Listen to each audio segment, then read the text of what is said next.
بسم اللہ الرحمن الرحیم۔ محترم ناظرین، آج ہم آپ کی خدمت میں واجب نمازیں جو ہیں وہ کتنی ہیں اس کے بارے میں عرض کرتے ہیں۔ 6 نمازیں واجب ہیں۔ روزانہ کی نمازیں،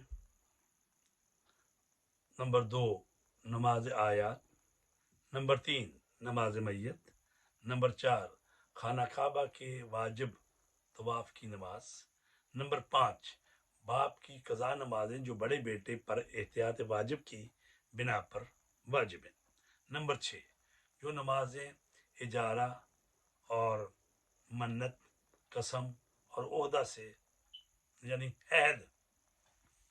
عہد کر لیا ہے اس سے واجب ہو جاتی ہیں۔ نماز جمعہ روزانہ نمازوں میں سے ہے، تو روزانہ کی واجب نمازیں جو ہیں وہ کون کون سی نمازیں ہیں؟ 5 نمازیں واجب ہیں۔ ظہر اور عصر ہر ایک کی 4 رکعت ہے، مغرب 3 رکعت ہے، عشاء 4 رکعت ہے اور فجر 2 رکعت ہے۔ انسان سفر میں ہو تو ضروری ہے کہ 4 رکعتی نمازیں ان شرائط کے ساتھ جو نماز کو قصر کرتی ہیں تو وہ 4 رکعتی نماز جو ہے 2 رکعتی ہو جائے گی۔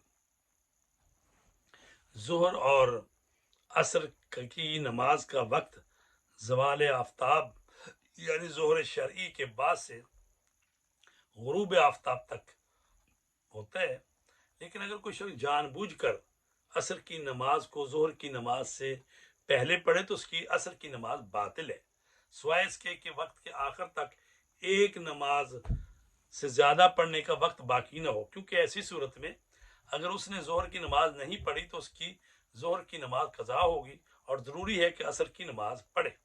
اور اگر کوئی شخص اس وقت سے پہلے غلط فہمی کی بنا پر عصر کی پوری نماز ظہر کی نماز سے پہلے پڑھ لے تو اس کی نماز صحیح ہے اور ضروری ہے کہ پھر ظہر کی نماز پڑھے۔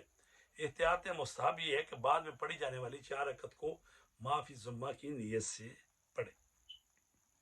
مسئلہ ایک اور ہے، وہ یہ کہ اگر کوئی شخص ظہر کی نماز پڑھنے سے پہلے غلطی سے عصر کی نماز شروع کر دے اور نماز کے دوران اسے پتہ چلے کہ اس سے غلطی ہوئی ہے تو اسے چاہیے کہ نیت نماز ظہر کی جانب پھیر دے، یعنی نیت کرے کہ جو کچھ میں پڑھ چکا ہوں اور پڑھ رہا ہوں اور پڑھوں گا وہ تمام کی تمام نماز ظہر ہے، اور جب نماز ختم کرے تو اس کے بعد عصر کی نماز پڑھے۔ السلام علیکم ورحمۃ اللہ وبرکاتہ۔